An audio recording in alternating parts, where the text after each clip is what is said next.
Hi, back again with the book of R.K. Narayan, Swami and his friends.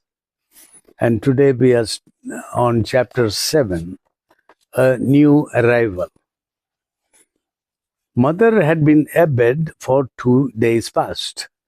Swaminathan missed her very much in the kitchen and felt uncomfortable without her attentions. He was taken to her room where he saw her lying disheveled and pale on her bed. She asked him to come nearer.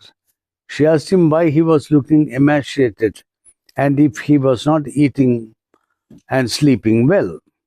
Swaminathan kept staring at her blankly. Here seemed to be a different mother.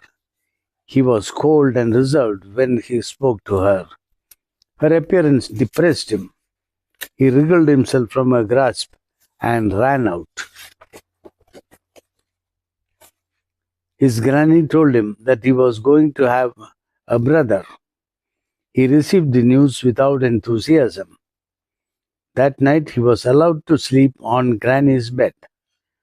The lights kept burning all night whenever he opened his eyes. He was conscious of busy feet scurrying along the passage. Late at night, Swaminathan woke up and saw a lady doctor in the hall. She behaved as if the house belonged to her. She entered mother's room, and presently out of the room came a mingled noise of whispers and stifled moans. She came out of the room with a serious face and ordered everybody about. She commanded even father to do something. He vanished for a moment and reappeared with a small bottle in his hand. He hovered about uncertainly.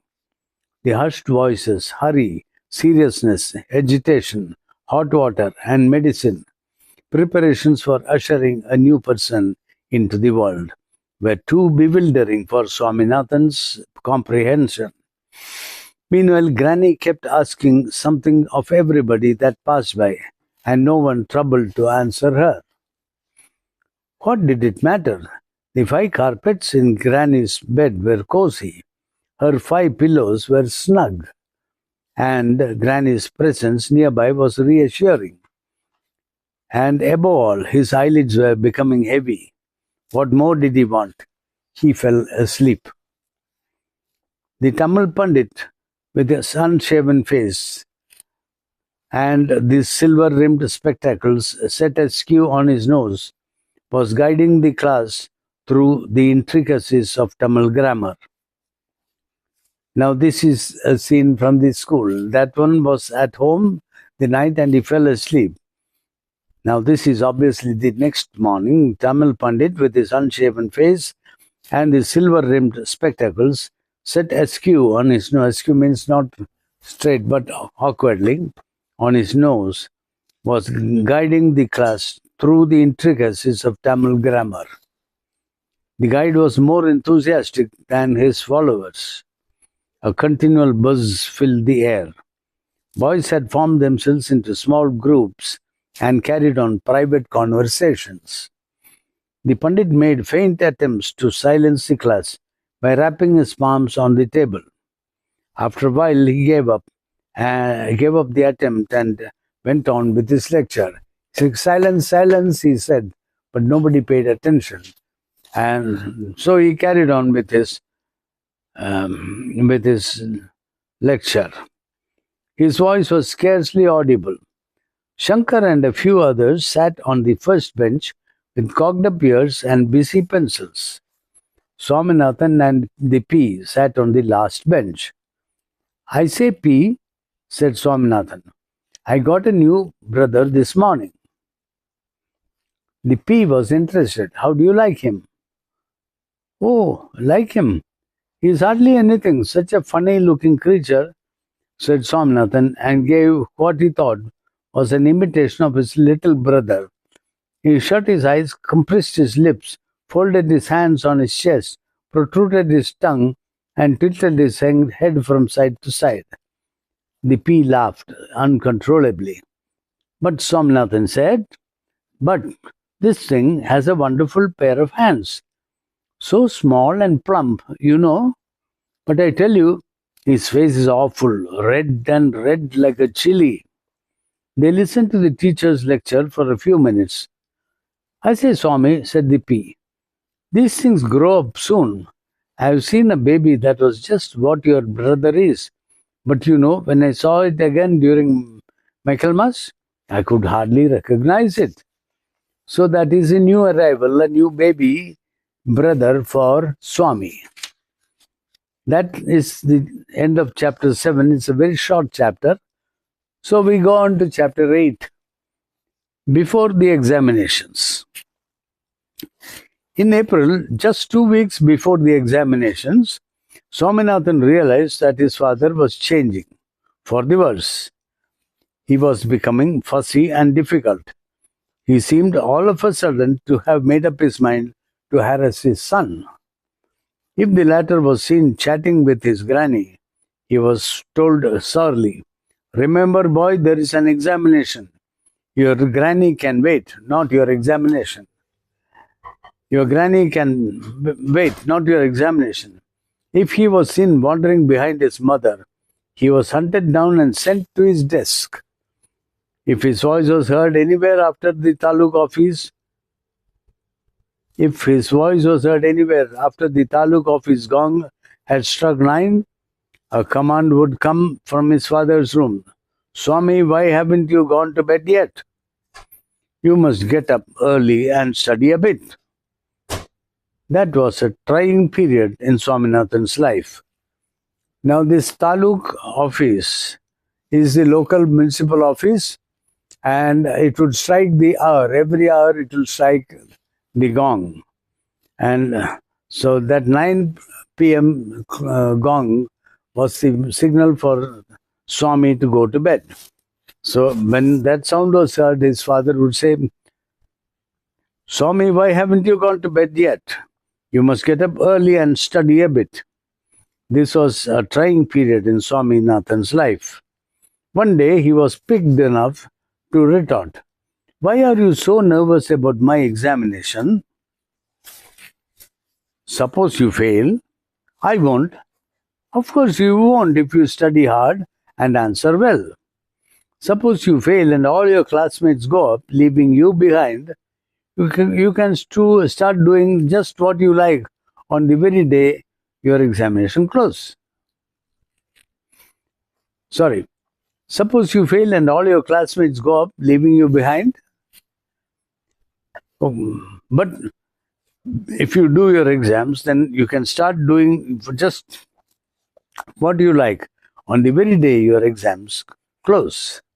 Swaminathan reflected. Suppose the P, Mani, Rajam, Shankar deserted him and occupied second A, and he remained in the first. His father was right. And then his father drove home the point. Suppose all of your juniors in the 5th standard become your classmates. Swaminathan stayed up late at decimals for half an hour. At school, everybody seemed to be overwhelmed by the thought of the examinations. It was dark since anybody had seen us. It was weeks since anybody had seen a smile on Shankar's face. Somu had become brisk and businesslike. The P took time to grasp jokes and seldom gave out any. And as for Rajam, he came to the school at the stroke of the first bell, took down everything the teacher said, and left at the stroke of the last bell, hardly uttering a dozen words to anybody. Mani was beginning to look worried and took every opportunity to take Shankar aside so as to clear the doubts that arose from time to time as he plodded through his texts. He dogged the steps of the school's clerk. That means he was following the school clerk wherever he went. There was a general belief in the school that the clerk was omniscient and knew all the question papers of all the classes. So that is why Money was following him everywhere to get the questions.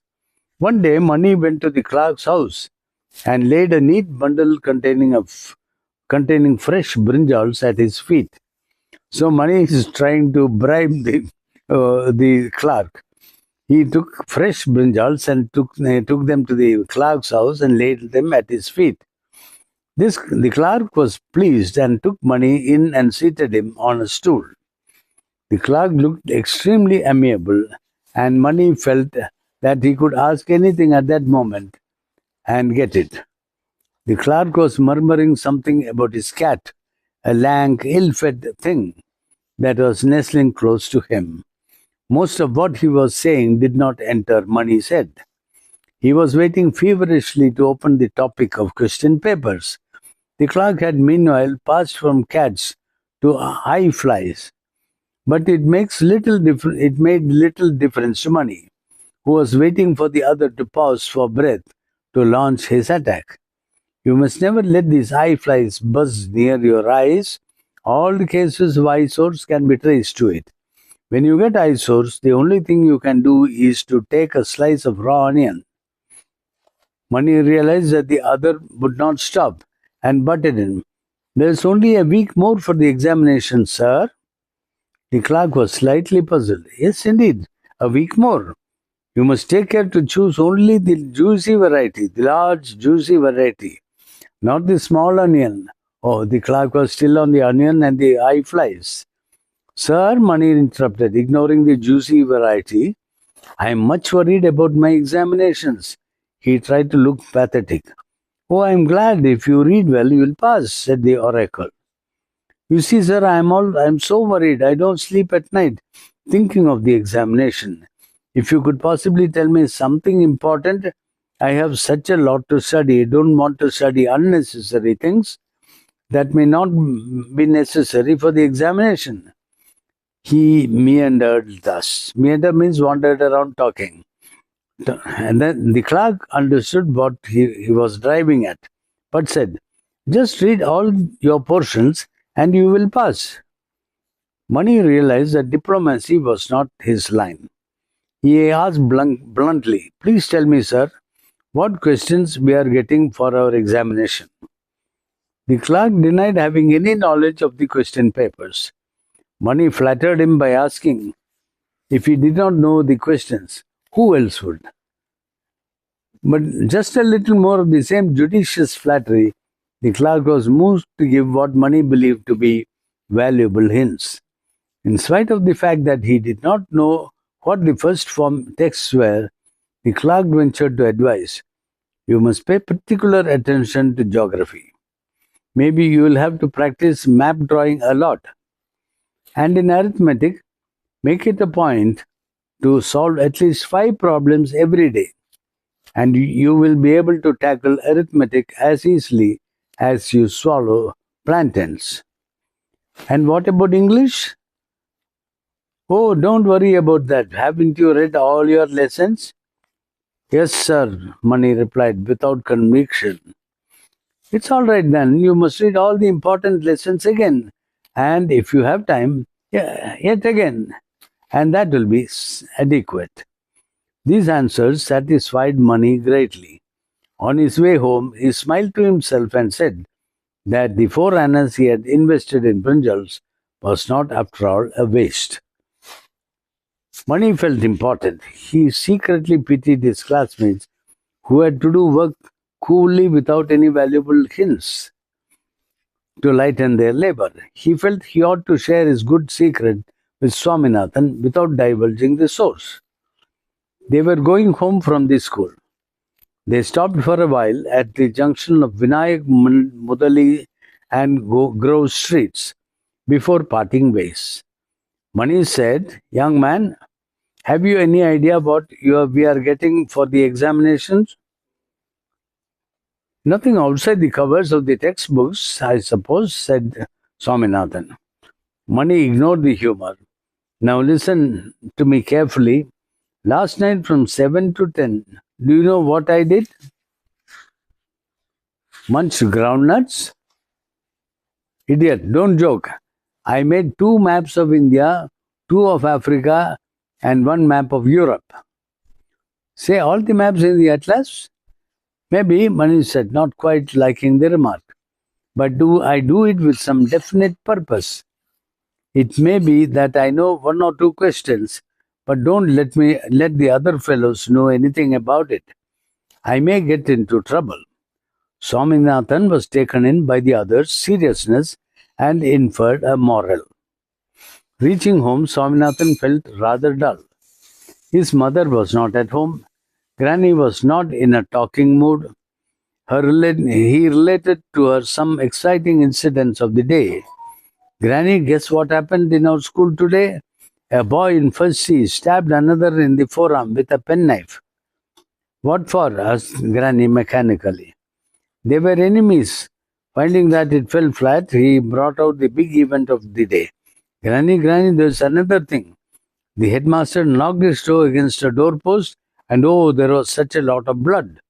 He went limping about the school the whole day. He couldn't take the third form, and so he had to leave. The lucky fellows. So the class was given the period off because the headmaster had hurt his toe. Oh, he said so? Swaminathan perceived to his intense disgust that his granny was in one of her dull, sleepy moods. He stayed near the swinging cradle of his little brother, though at first he had been skeptical of his brother's attractions and possibilities. Now, day by day, he was finding him more interesting. This little one was now 6 months old and was charming. His attainments were he made shrill noises whenever he saw anybody, thrust his fists into his mouth, and damped his round arms to the elbow, vigorously kicked the air, and frequently displayed his bare red gums in a smile. Swaminathan loved every inch of him. He would spend hours balancing himself on the edge of the cradle and trying to make him say, Swaminathan, Swaminathan.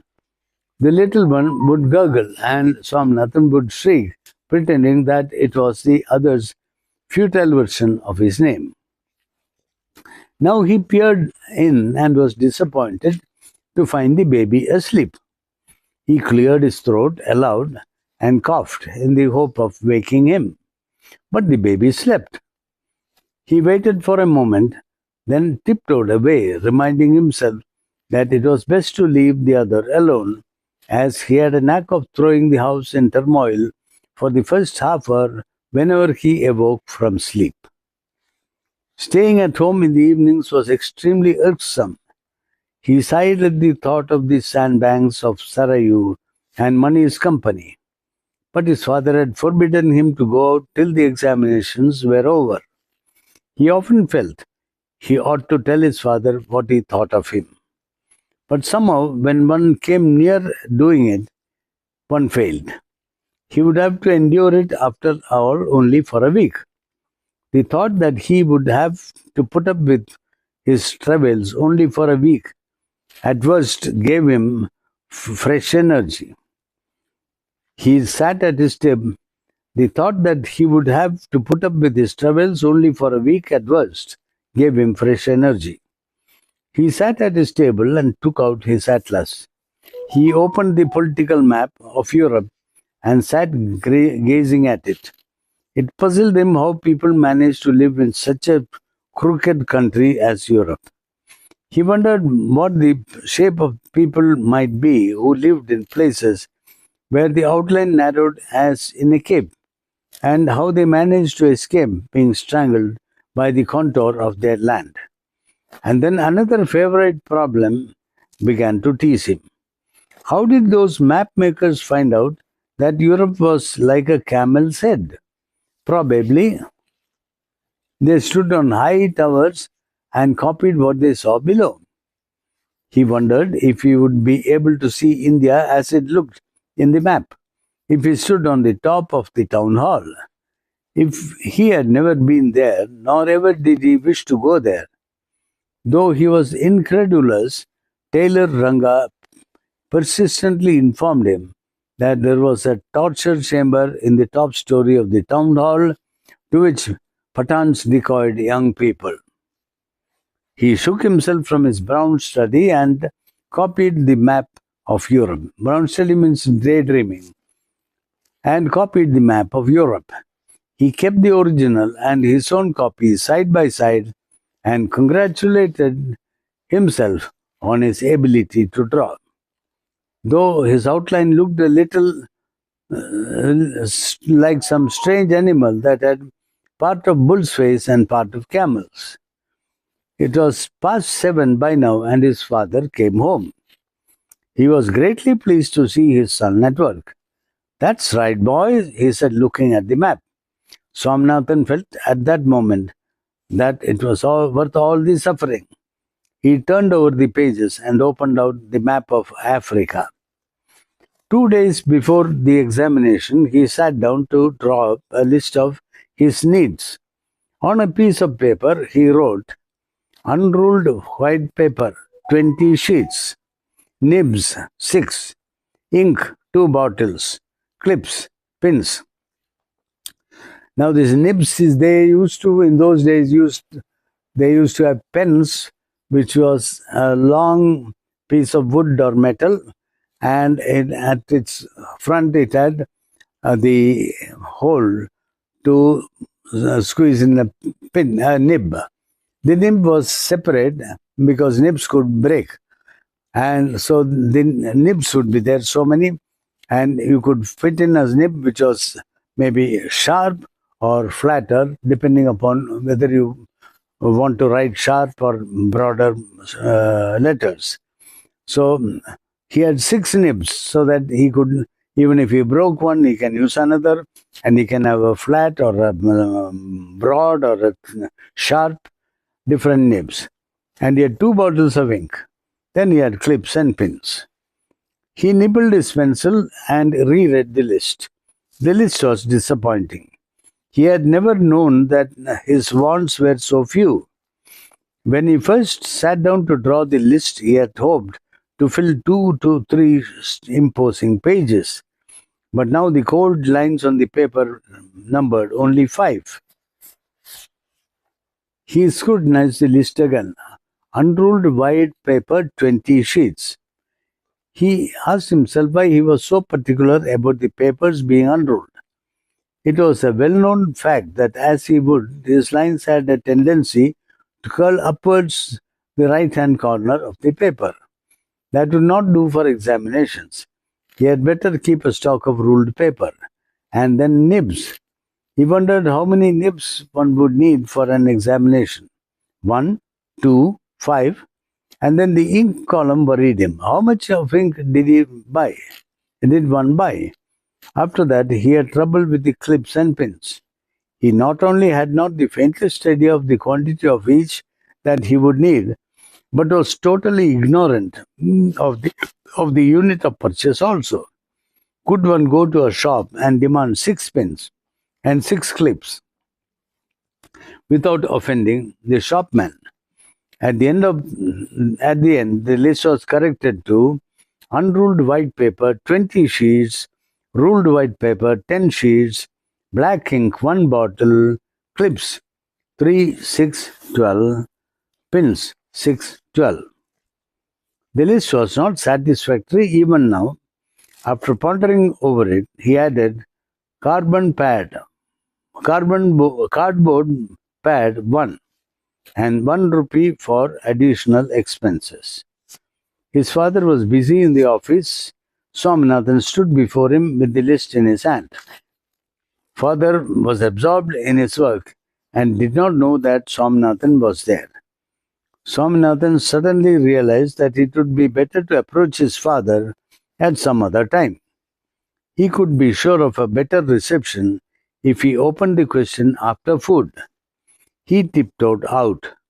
When he was just outside the door, his father called out, "Who is that?" There was no friendliness in the tone. "Who is that, I say?" roared the father again, and he was at his side with a scowling face before Swaminathan could decide whether to sneak out or stop and answer. Oh, was it you? Yes. You idiot, why couldn't you answer instead of driving the driving me horse, calling out, who is that? Huh? You idiot, why couldn't you answer instead of driving me horse, calling out, who is that, who is that? A man can't have peace in this house, even for a second. Here I am at work, and every fifth second somebody or the other pops in with some with some fool question or the other. How am I to go on? Go and tell your mother that she can't come to my room for the rest of the day. I don't care if the whole battalion of oilmongers and vegetable women come and clamor for money. Let her drive them out. Your mother seems to think, what is that? What's that paper in your hand? Nothing, father, Somnathan answered, thrusting the paper into his pocket. What is that? Father shouted, snatching the list. Reading it with a terrific scowl, he went back to his chair. What is this thing? Somnathan had to cough twice to find his voice. It's my examination list. What examination list? My examinations begin the day after tomorrow, you know. And that you are wandering about the house like an unleashed donkey? What preposterous list is this? Do you think rupees, annas, and paise drop from the sky? This is in India. We had rupees, we had annas, and we had paise. Like in the US, you have dollars and you have cents. The larger money and the smaller money. Somnathan did not think so, but something nearly so, that money will drop from heaven. Father pulled out a drawer and peering into it said, you can take from me anything you want. I haven't got clips. You don't need them. And then the pad. Why do you want a pad? Are there no desks in your rooms? In our days, slates were good enough for us. But now you want pen, paper, ink, and pad to keep under the paper. He took out an awful red pencil and scored out the pad from the list. It almost gashed the list. He flung it back to Swaminathan, who looked on at it sadly. How deliciously he had been dreaming of going to Amir's Mart, jingling with coins and buying things. He was just going out when father called him back and said, here, boy, as you go, for goodness sake, remove the baby from the hall. I can't stand this idiotic cry. What is the matter with him? Is your mother deaf or callous? The child may cry till he has fits of laughter for of what she cares. So the father was gruff and he was not very kind to anybody because he was very busy with himself. That ends chapter 8. And so for the next time, we'll start with chapter 9. Thank you. Bye.